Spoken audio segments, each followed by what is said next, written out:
تمام جماعتوں کے ذیلی تنظیموں کو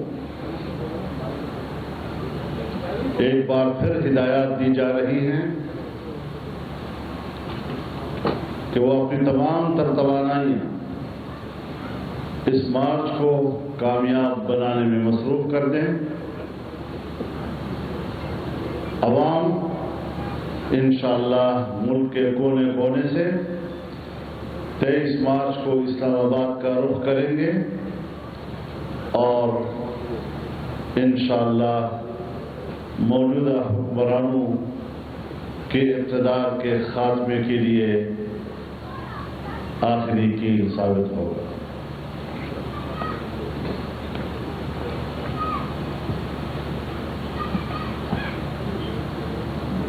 حال ہی میں جو منی بجٹ پیش کیا گیا اور اس سے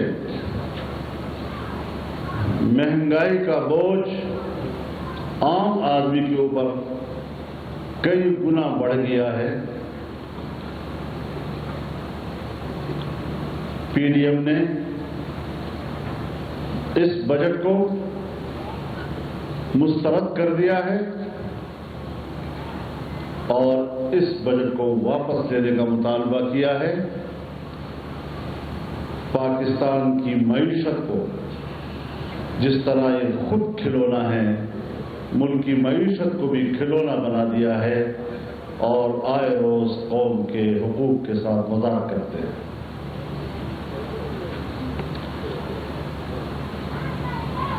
اسٹیٹ بینک کے حوالے سے جو بل اس وقت پارلیمنٹ میں ہے،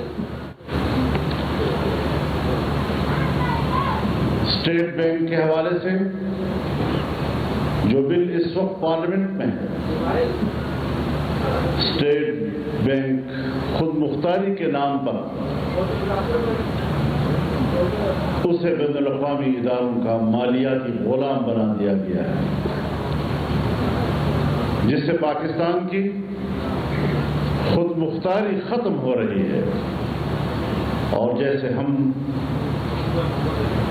خاکم بدہن آزاد ریاست کی بجائے ایک بار پھر ایک کالونی کا روپ دھار رہے۔ ہمیں اپنی آزادی عزیز ہے اور کسی قیمت پر بھی ہم اپنی آزادی کا سودا کرنے کی اجازت کسی حکمران کو نہیں دے سکتے۔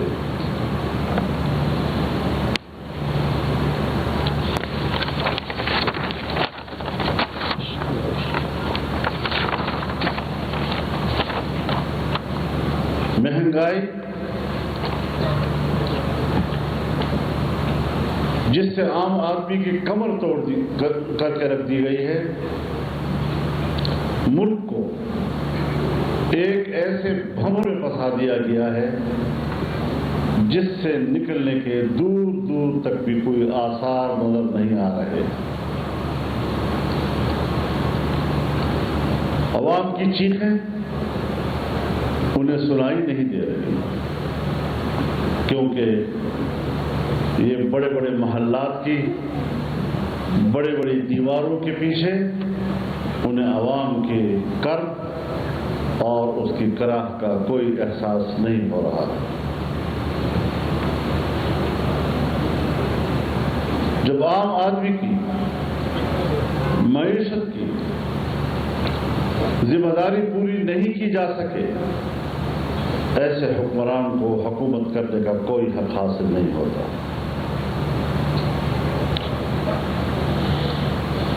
ساری سیاستدانوں کے خلاف کرپشن کرپشن کرپشن کے نعرے لگائے گئے۔ ہر سیاستدان کو چور چور چور اور چور کہا گیا، اور حالت یہ ہے کہ ٹرانسپیرنسی انٹرنیشنل نے ان کے مصنوعی ایمانداری کا آئینہ ان کو دکھا دیا ہے۔ آج پاکستان کرپشن میں چند سالوں کے اندر 117 سے 140 پہ چلا گیا ہے۔ اگر کچھ بھی ان میں شرم اور حیا ہوتی تو ان کو چلو پر پانی میں ڈوب مر جانا چاہیے تھا۔ تاریخ کی سب سے بڑی ناکام، نااہل اور کرپٹ حکومت ثابت ہو چکی ہے، اس کے باوجود وہ کوشش کر رہی ہے کہ کسی طریقے سے آئندہ الیکشن کے لیے مشینوں کا سہارا لے کر اثر نو دھاندلی کا منصوبہ بنا سکے۔ دھاندلی سے اقتدار کے مزے لوٹنے کے بعد ایک بار پھر ان کو دھاندلیوں کی سوچ رہی ہے، لیکن قوم بیدار ہے اور انشاءاللہ ان کو مکھی کی طرح انگلیوں میں پکڑ کر اقتدار سے باہر کیا جائے۔ فارن فنڈنگ کیس میں عمران خان مجرم قرار پا چکا ہے اور اس نے کوئی 22 کے قریب اکاؤنٹس چھپائے۔ کسی نے اگر نہ لینے والی تنخواہ بھی چھپائی ہے، یعنی وصول نہ کرنے والی تنخواہ بھی اگر چھپائی ہے، اس کو تو نااہل قرار دیا جا رہا ہے، اقتدار سے باہر کیا جا رہا ہے، اور جہاں 22 اکاؤنٹ چھپائے جا رہے ہیں اس کو تحفظ دیا جا رہا ہے۔ پھر بات ہوگی ملک میں انصاف کی، کہاں سے انصاف آئے گا؟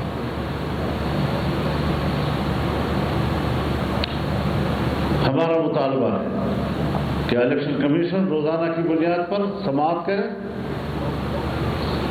عمران خان کو نااہل قرار دے اور اس کی پارٹی کو کلعدم قرار دے۔ یہ پورا ٹبر کرپٹ ہے، یہ پوری جماعت کرپٹ ہے، اس کی تخلیق کرپشن سے ہوئی ہے اور ناجائز وسائل نے ان کو جنم دیا ہے۔ اس کے پیچھے قوتیں بھی وہ اپنی طاقت سے نہیں بلکہ کسی اور قوت سے جب جماعت بنتی ہے وہ عوام کی نمائندہ نہیں کہلاتی۔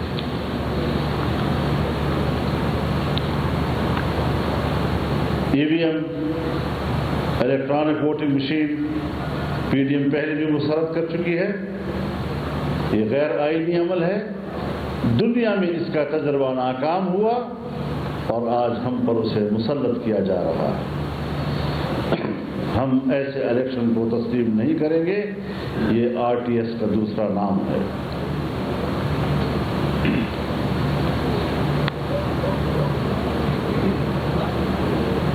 آج کل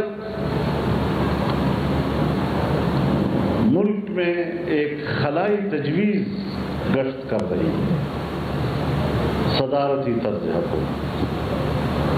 صدارتی طرز حکومت پاکستان میں ہمیشہ آمریت کا دوسرا نام رہا ہے، چاہے وہ جنرل ایوب خان کی صورت میں ہو، چاہے وہ اس سے پہلے جنرل سکندر مرزا کی صورت میں ہو، چاہے جنرل ضیاء الحق کی صورت میں ہو، چاہے جنرل مشرف کی صورت میں ہو۔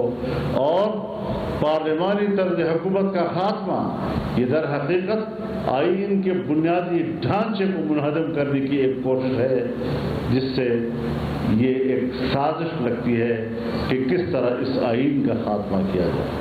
لہذا اس ناپاک خواہش کو کبھی پورا نہیں ہونے دیا جائے گا۔ ملک کی بقا کی جنگ ہم نے لڑی ہے اور آئین کے تحفظ کے لیے آئندہ بھی ہم اپنی جنگ جاری رکھیں گے۔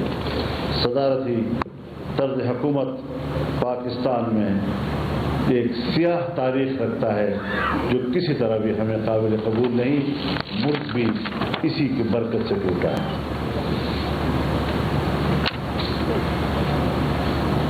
پاکستان ایک زرعی ملک ہے اور زراعت پاکستانی معیشت کی ریڑھ کی حیثیت رکھتا ہے، لیکن آج کھاد ناپید ہو چکی ہے۔ کسان در بدر کھڑا ہے، قطاروں میں کھڑا بھیک مانگ رہا ہے اور اپنے اپنے بچوں کے مستقبل کے لیے آس لگائے بیٹھا ہے۔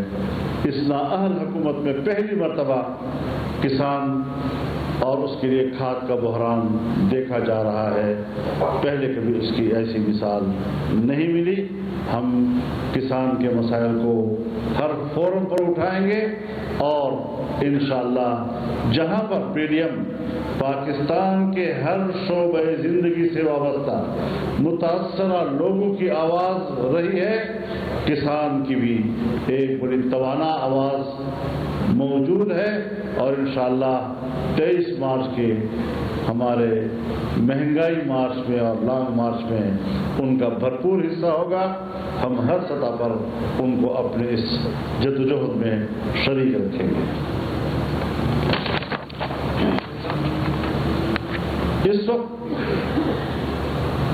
بلوچستان میں بالخصوص وہاں کے معدنی ذخائر پر ہم بلوچستان اور وہاں کے عوام اور وہاں کے بچوں کا حق تسلیم کریں۔ ریکوڈیک کے حوالے سے اس پر بلوچستان کا حق تسلیم کیا جائے۔ جزائر کا مسئلہ ہو، اس پر بلوچستان کے عوام کے حق کو تسلیم کیا جائے۔ سندھ کے جزائر کا مسئلہ ہو، وہاں پر سندھ کے عوام کے حق کو تسلیم کیا جائے۔ اور اس حوالے سے جو افواہیں گشت کر رہی ہیں ریکوڈیک کے خفیہ معاہدات کے حوالے سے، اسے پبلک کے سامنے لایا جائے۔ عوام کی مرضی کے بغیر کوئی فیصلہ قبول نہیں ہوگا، اور یہی وہ چیزیں ہوتی ہیں جو محرومیوں کو جنم دیتی ہیں اور قوموں کو بغاوت پر آمادہ کرتی ہیں۔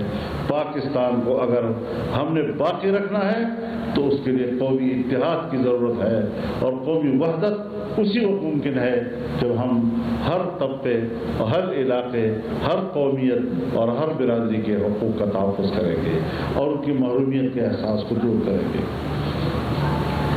فاٹا کا انضمام کیا گیا اور کہا گیا کہ ہر سال 100 ارب روپیہ دیے جائیں گے، 10 سال تک 1000 ارب روپیہ۔ آج 4 سال پورے ہو رہے ہیں، لیکن شاید 60 ارب سے کچھ اوپر ان کو اب تک رقوم مہیا کی گئی ہے۔ کس طرح فاٹا کے عوام کے ساتھ دھوکہ کیا گیا، ظلم کیا گیا، ظلم کا یہ سلسلہ جاری ہے۔ وہاں کوئی نہ نظام ان کو دیا جا سکا، نہ پبلک مطمئن ہے، نہیں سمجھتی کہ ہم پچھلے نظام کے تحت ہیں یا کوئی نیا نظام موجود ہے۔ وہاں ایک ناکام نظام ان پر مسلط کیا جا رہا ہے، اور ان کی اصلاحات کے لیے بھی ابھی کوئی قسم کے اثرات بظاہر نظر نہیں آ رہے ہیں۔ ایسی تمام تر صورتحال میں ہم سمجھتے ہیں کہ اس حکومت کا خاتمہ لازم ہے، ورنہ ملک کے ہر علاقے میں محرومیت کے احساسات ابھریں گے اور یہ ملک کے اندر تفریق، تقسیم اور بغاوتوں کے اسباب مہیا کرے گی۔ یہاں پر ہمارے ہاں مری میں جو سانحہ ہوا برف باری کی وجہ سے، دیکھیے جہاں پر برف گرتی ہے ہر ملک میں، وہاں برف کو اٹھانے، راستوں کو صاف کرنے اور سیاحوں کے تحفظ کے لیے ایمرجنسی کے انتظامات ہمیشہ ہوا کرتے ہیں، ہر سال ہوا کرتے ہیں۔ یہاں پر نظام سویا رہا، اور جہاں پر خود عمران خان اگر کسی ملک میں کشتی ڈوبتی ہے تو کہتے ہیں وزیر اعظم استعفیٰ دے، معمولی حادثہ ہوتا ہے وزیر اعظم استعفیٰ دے۔ تو آج جو انہوں نے پنجاب میں ایک رپورٹ مرتب کی ہے، اس میں سرکاری چھوٹے ملازمین کو ذمہ دار قرار دے کر عہدوں سے برطرف کیا ہے، میرے خیال میں یہ ناکافی ہے۔ عمران خان اور بزدار کی سطح پر استعفے ہونے چاہیے اور ان کو اس کا مجرم قرار دینا چاہیے۔ یہی آواز ہے پی ڈی ایم کی، اور انشاءاللہ پوری استقامت کے ساتھ ہم اپنے موقعوں پہ کام کرتے ہیں۔ 23 مارچ کو پہنچیں گے یا 23 مارچ کو قافلے روانہ ہوں گے؟ دوسرا 23 مارچ کو فوجی پریڈ ہوتی ہے، اسلامی سربراہی کانفرنس کی ہو رہی ہے، ایک کرفیو کا ماحول ہوگا اسلام آباد میں، پی ڈی ایم کیسے داخل ہوگا؟ پی ڈی ایم داخل ہوگا اور یہ تو ان کو پتا تھا کہ پی ڈی ایم کا بہت بڑا مارچ اس روز آ رہا ہے. کس سازش کے تحت انہوں نے اس قسم کی تجاویز مرتب کی؟ اور جہاں تک پریڈ کا تعلق ہے، پریڈ تو صبح سے ظہر تک ہوتا ہے اور ہمیں تو ظہر کے بعد آنا ہے، تو کوئی تصادف نہیں. یہ بتائیے گا مولانا صاحب کے مختلف تجاویز چل رہی ہیں، اور ایک تجویز یہ بھی اپوزیشن کی مختلف باتوں کی طرف سے سامنے آ رہی ہے کہ تحریک عدم اعتماد کے ذریعے اس حکومت کا خاتمہ کیا جائے. آپ اس بارے میں کیا کہتے ہیں کہ آپ کے ساری جماعتوں کے ساتھ بھی رابطے ہیں، اپنی جماعتوں کے ساتھ، میڈیا کے ساتھ بھی ہیں، آپ کی کیا رائے ہے اس بارے میں؟ دیکھیے، عدم اعتماد کی تحریک سیاست کا حصہ ہے، پارلیمان کی نظام کا حصہ ہے، لیکن اس کے لیے بھرپور تیاری ہونا ضروری ہے. اس کے لیے تمام اپوزیشن کی جماعتیں، پارلیمنٹ کے اندر کی قوتیں جب تک ایک پیج پہ نہیں ہوں گی، اس وقت تک اس بارے میں بھی کوئی حتمی بات نہیں کی جا سکتی. آپشن ہے آپ کے پاس، قانونی آپشن ہیں. اگر کوئی قانونی آپشن پورا نہیں ہوتا تو کیا آپ غیر جمہوری انداز سے مار سکتے ہیں حکومت کو گرانے کے لیے؟ دیکھیے، میرے خیال میں جمہوریت ہی اور جمہوری آزادی ہی قوم کا وہ حق ہے کہ جس کے ذریعے سے وہ کسی کو اقتدار میں لا بھی سکتی ہے اور کسی کو اقتدار سے اتار بھی سکتی ہے.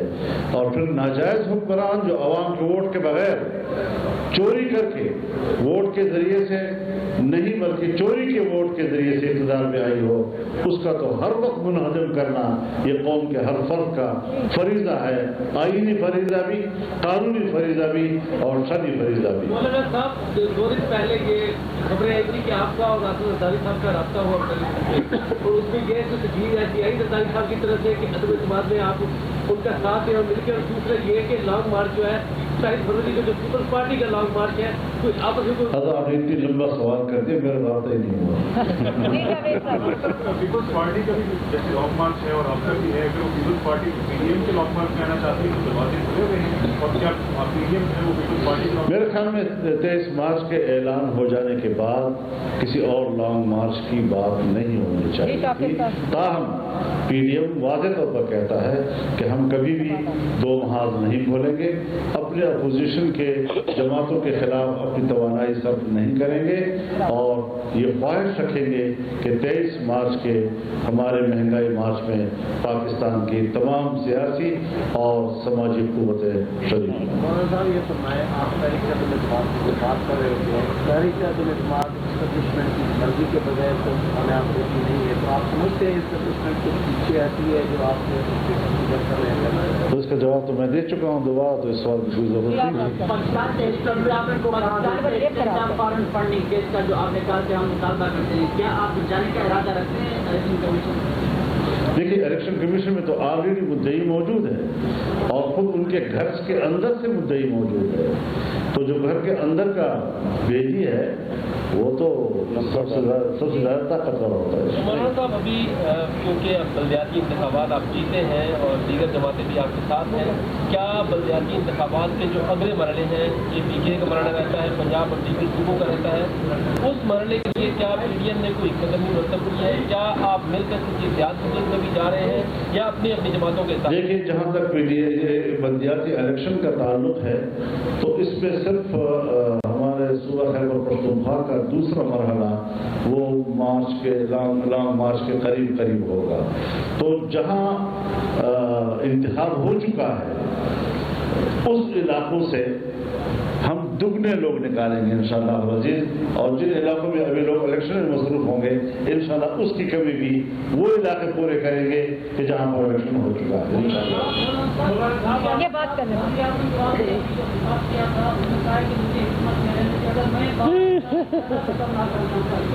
بچے کے کس کے لیے؟ اپنے لیے خطرناک اپنے لیے خطرناک ہوگا. دیکھیے، بات صرف ہے، یہ کس سے کہہ رہا ہے؟ اسٹیبلشمنٹ سے کہہ رہا ہے، الیکشن کمیشن سے کہہ رہا ہے، سیاستدانوں سے کہہ رہا ہے اور سپریم کورٹ سے کہہ رہا ہے، کس سے کہہ رہا ہے؟ لیکن ان کو پتہ ہونا چاہیے کہ پہلے بھی جب یہ نکلا تھا